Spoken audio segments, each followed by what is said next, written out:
Olá, tudo bem? Eu sou o professor Leandro Cordioli.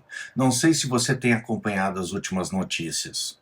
Hoje, dia 3 de janeiro de 2026, os Estados Unidos anunciaram uma operação militar na Venezuela e a captura do presidente Nicolás Maduro, que estaria sendo conduzido aos Estados Unidos para julgamento. Um fato sem precedentes na história da América Latina recente. Maduro chegou ao poder em 2013 após a morte de Hugo Chávez e governou por cerca de 13 anos. Seu governo foi marcado por concentração de poder, eleições contestadas e isolamento internacional crescente. Durante esse período, a Venezuela mergulhou em uma das maiores crises humanitárias do continente.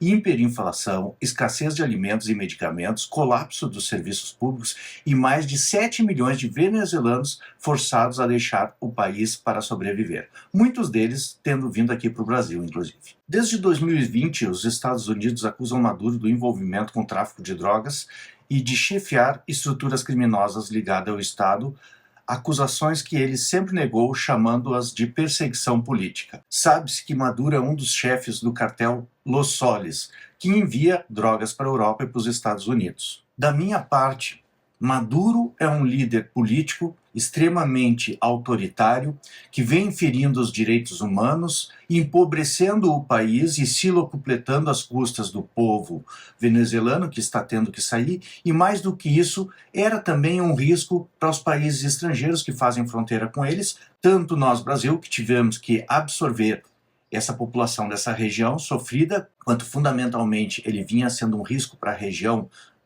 da América Latina, porque ele vinha propondo de retomar aquela região de Essequibo, que possui grandes reservas de petróleo, porém pertence à Guiana. Então, as coisas estavam se encaminhando para um conflito bélico bem nas fronteiras do Brasil.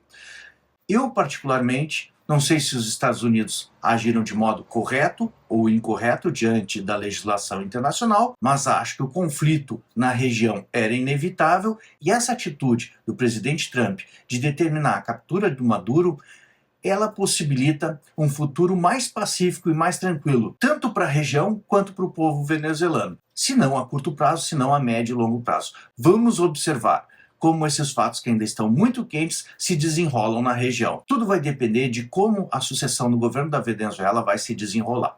E você o que acha? A situação vai melhorar ou piorar aqui na América Latina?